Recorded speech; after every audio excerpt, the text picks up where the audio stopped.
Hi, my name's Brian. I have bipolar disorder, and I have a lot to talk about. In this series that I'm going to call Tough Talk, I hope to share what it's like to be bipolar from personal experience, as well as share some of the best coping skills that I have learned and developed. So now I'd like to talk about what it is to be bipolar. What is bipolar disorder from my perspective? As well as from a medical perspective, as best as I understand it. In my life, there have been a few days since I turned 17 that I did not feel like I was myself. That I felt like I was something better than myself, some kind of more powerful being than human. And it was very frightening when I came down to earth and realized, what the heck was I doing? What the heck was possessing me to think a certain way and to do certain things and be very impulsive? Keyword being impulsive. That is the most common common symptom of bipolar disorder, impulsivity. And that primarily has to do with, medically, a defect in the cellular structure of neurons. And neurons are these little cells in your brain that basically compute everything that you do. And the defect is in the cell wall. Basically, in your DNA, your nucleus will basically give instructions for the formation of the cell. And there are a certain set of instructions for the creation of an ion transport gate, and those instructions are wrong. And so what happens is, to one degree or another, there is a malfunction in the gate. Either the gate is stuck open, and ions transport freely in and out. Basically, the neuron is always on. It's always receiving that input. And as a result, there's a higher voltage output, higher activity, and so the brain is at a state of higher activity. In a manic episode, that activity continues to cascade. It continues to grow like an avalanche. And it basically burns out all of your neurotransmitters until they're gone.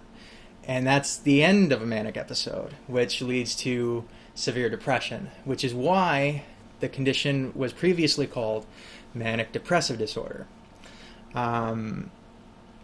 Where a manic episode, where somebody would be elevated, always on, hardly sleeping, super exuberant, bright, funny, would follow with severe depression. And it has since been renamed bipolar.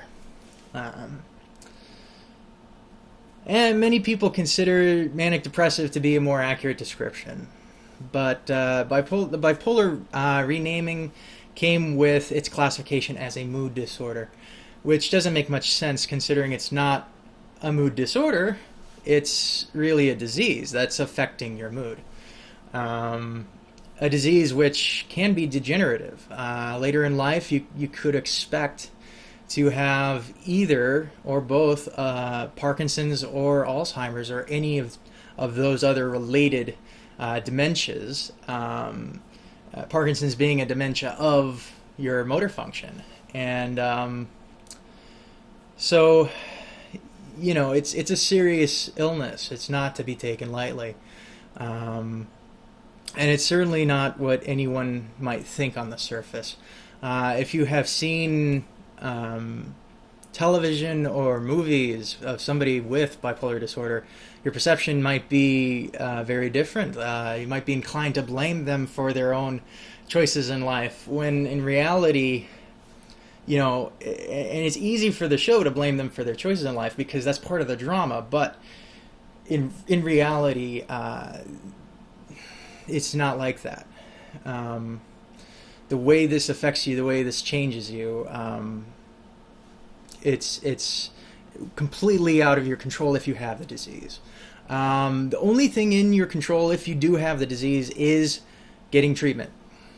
And that's what I hope to share, is just my experience of what it was like to get treatment, how to get the best treatment, the way to approach treatment as a paradigm, as, you know, like, this is my life, taking ownership of what is in your control, and just using that to make your life better and to make it better for your family. That's what I hope to share, is that experience, that resolve.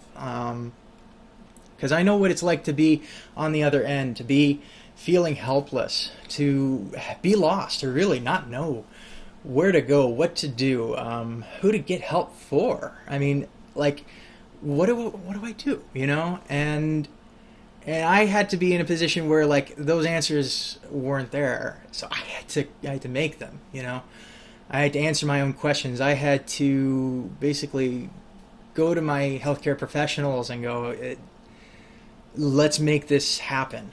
You know, I can't wait for somebody to come along and save me. You know, I have to make this happen. And fortunately, I'm in this position now where I may be able to help some people who are lost or were in the position that I was in. If I can see and have compassion for myself the way that I was, then it's my ultimate goal and duty to just try and help.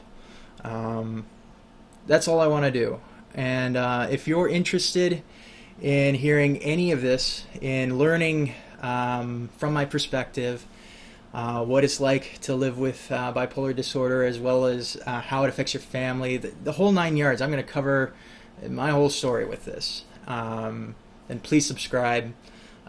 Please come along on this journey, as I'm learning how to do YouTube, how to converse into a microphone and into a camera. It's very alien to me, but I'm going to do my best, because I feel like it's very important. You know, just following up, being bipolar and having mental illness, it's a very alienating thing. It's a very lonely thing to experience and to live with. You feel very different from everybody else, and there aren't very many people with this disorder. It's about 2.5% of the population, and so there's not very many people to share with, and those that you share with could be suffering so much worse than you that it's very discouraging.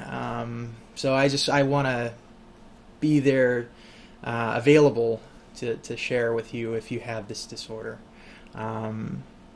That's all I have to say for now. I hope to make 2 videos a week if I can, and I'll see you next time. Thank you. Bye.